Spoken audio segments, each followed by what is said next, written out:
Yo, what's going on, guys? Louder here. I'm just doing a little update video of the new season that's coming out, Operation Void Edge. These are now our two new attackers. This is Iana and Oryx. With Void Edge, things are starting to change, and Operation Void Edge is sure to throw you for a loop. Two operators as different from each other as can be. Join Harry's roster and bring them the talents that stand at polar opposites. Iana is the brain and the technology, while Oryx knows the raw power the human body can carry. Many novelties are coming with this unique season with the rework of Oregon and a very special elite set. Take a look at the many changes as you scroll through these patch notes, and don't miss out on the Year 5 pass. So Iana is an attacker, and she has the ARX 200, the G36C, frags, smokes, and the Mark 1 9mm. That's Buck and Frost pistol, and she's a 2-speed 2 armor. Let's just watch this quick video. Great. Just watch this video. She's pretty much just an alibi on attack, but she can't shoot when she's in her hologram, and she moves and sounds like a person, but she just can't do anything else besides that. That's pretty cool. During its deployment, she can find her opponents and cause confusion to the hearts of content. If the Gemini is spotted and destroyed by a defender, it can help Iana deduce the threat's location, but it will buy out her opponents. Few precious seconds to reposition. So, the replicator has time limit. The counters are castle, because she can't do anything with it. It's bandit batteries, Cade, electrical shits, anything electric. And then mute. If you get too close to a mute jammer, it just goes away. So that's pretty cool. And this time we have Oryx, a brute man, pretty much. He's the defender. He has a Spaz 12, the MP5, the bailiff, barbed wire, bulletproof, and he's a 2 armor 2 speed as well. He can dash through walls, he can dash into people to knock them down, and he can also climb hatches or peak hatches, as shown here. It's pretty much just a speed boost, which is pretty cool. But this hatch thing that right here, this is weird. This could be a game changer. And he does lose health if he runs through a wall, and the little charges down there, if they're at like 3, and he runs through a wall, it will go away. That's pretty decent. This is Oregon. Check out the next video in the link down below. It'll be a walkthrough of the old Oregon and the new Oregon side by side, so you'll see the real changes. Pretty much just they made it other access points that were causing Oregon to be bad, because there was only one hallway that led to one area of the map. So there'll be a video on this. The barricade debris, it's just better client-side debris, so boards aren't stuck in your way like they are at the moment, which is pretty cool. I like that. They said 90% at the reveal. They said 90% of the barricade will be gone, but there'll still be that 10% that shows that it was open and other stuff. So it's not like it's completely gone away. Another cool thing they added was the drone spawns. It's not random anymore. So when you pick your spawn, the drone will spawn on that same side of the building as where you're spawning. So let's say you're spawning street on Oregon, your drone will spawn street. If you're spawning junkyard, your drone will spawn junkyard. So if you're doing an all-man push on junkyard, and clearing the west side on Oregon, and you all are spawning junkyard, all your drones are going to be junkyard, which is cool but different. So this is also the new player hub. You got ranked, unranked, newcomer, quick match. The learning area is the tutorials. Training grounds is just the test server, or the TT, not the terrorist hunt. There you go. Legion and Twitch changes.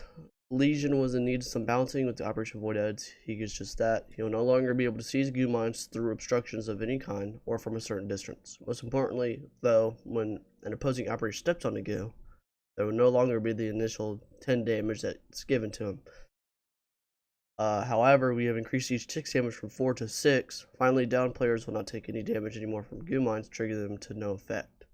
Twitch also is getting changes. Her shock drone now starts with 3 shots, but it will have a cooldown system similar to Echo's yokai drone.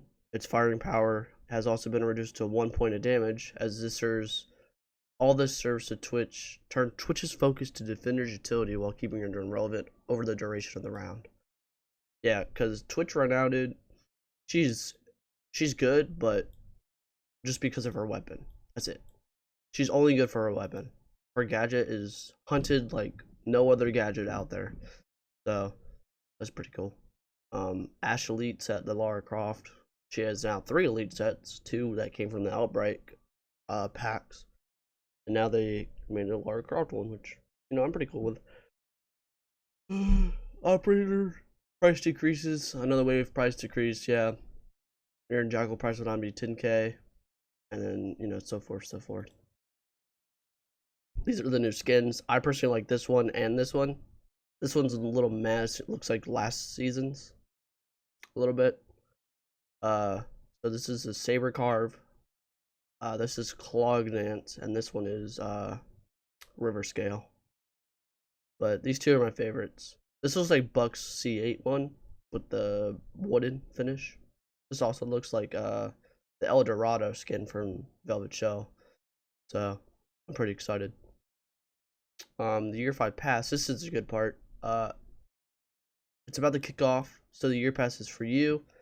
The Year Pass includes 6 new Year 5 operations, 6 exclusive headgears, as well as exclusive customization items. You'll also get the same VIP perk as always. And as a thank you gift for Year 4 pass owners who renew their pass for Year 5, we also offer 600 credits, as well as 2 legendary and 3 epic alpha packs. So that's pretty cool. This is something I haven't seen yet. Player behavior, apparently. Optional cross chat. As part of our continuous efforts against the in-game toxicity, we are interested in the ability to select a more private chat channels for live games. Chat will be set to team only by default with this update, but players can select to see all or no chat via their in-game settings. See, this is what I've been wanting, because I can't turn off. I can only turn off all chat, but I can't turn off separate. That's pretty good. Our data consistently shows that a very high percent of abusive chat reports are from cross-chat currently in ranked, unranked, casual. Close to 85% of the reports for abuse are admitted against a player from the opposing team. Yeah, because people on PC are toxic. But still, it's pretty toxic. Balancing. This is pretty different. Recruit rework. Now, this is weird. To improve the Rainbow Six onboarding experience, we are reassigning Recruit on a mission to lead and guide our new players. In Year 5 Season 1, Recruit will have preset loadouts for attack and defense instead of CTU-based loadouts. This will help ease the learning process. Okay, that's cool. Castle, remove the M45 secondary weapon and replace it with the Super Shorty, which is Mozzie and Gridlock's shotgun. Frost is now getting a holographic scope. Goyo is falling onto Goyo's Vulcan only causes collapse instead of exploding and propagating fire. Okay, I have always dealt with it just blowing up on me. IQ, when objectives such as bombs or biohazard containers are still hidden during the action phase, if IQ detects them with their guide, she will reveal their location to her entire team. I thought she did this. I guess not. Wait, is this... So they're making it so Goyo's Vulcan only causes it to collapse if you fall into it. It doesn't blow up? I don't get this. I must be thinking too hard. I might be thinking too much. Goo mines, yeah. Only in direct line of sight within an 8-meter distance. Removal initial goo mine take damage 6 instead of 4. Domino pleasure immune to goo mines. Twitch drone, blah blah. Warden smart glass drone on a charge system can be acted as long as they're 20% in left charge. In the charge left, activation lasts 10 seconds and needs 10 seconds for a full recharge. We're going to now control usage time and deactivate it manually. This ability recharges at the same time as it depletes. Okay, DMRs. It's increased destruction for DMRs for faster destruction of barricades, hatches, and soft surfaces. Vector's getting a little buffy buff, but it's only 2 damage. It's not like it's going to change much, but still, whatever. Loadout changes. Dokkaebi is getting stuns instead of frags. Maverick's getting frags instead of stuns. Nook's getting frags instead of claymore. Ying is getting frags instead of claymore, which is fucking weird. Compensator removed from DMRs. Okay.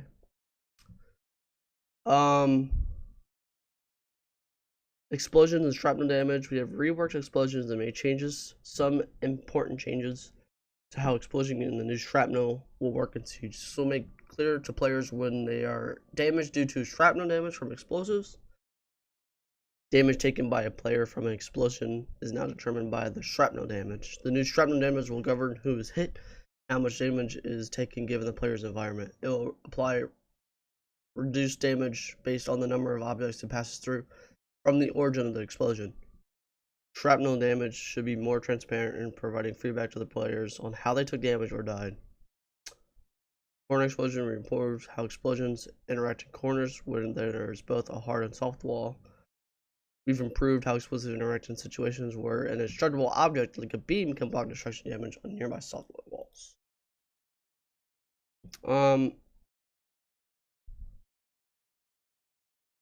Okay. Stay in drone prep. Yeah. So in the prep phase, you can have the option to stay in drone after or get off and then get back on it, which is weird, but I like it because now. But that also like helps spawn peekers because like, what if you have this option on and someone's spawn peeking, but you're stuck in your drone for another 5 seconds into the round? It's weird. You gotta really be certain. Players will receive notification when a player that they've been reported has had an action taken against them.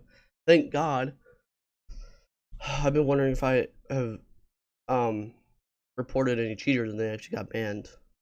Some other stuff I don't care about. Player loadouts with the year 5 season 1. We're reworking how custom loadouts are saved in your player profile. If you log in at least once during year 5 season 1, we'll be able to save and convert your custom loadout to a new loadout format. Players who no longer at least one find a needle option of belonging in the country. Okay, night maps removal of custom. Oh man, really? That's so sad.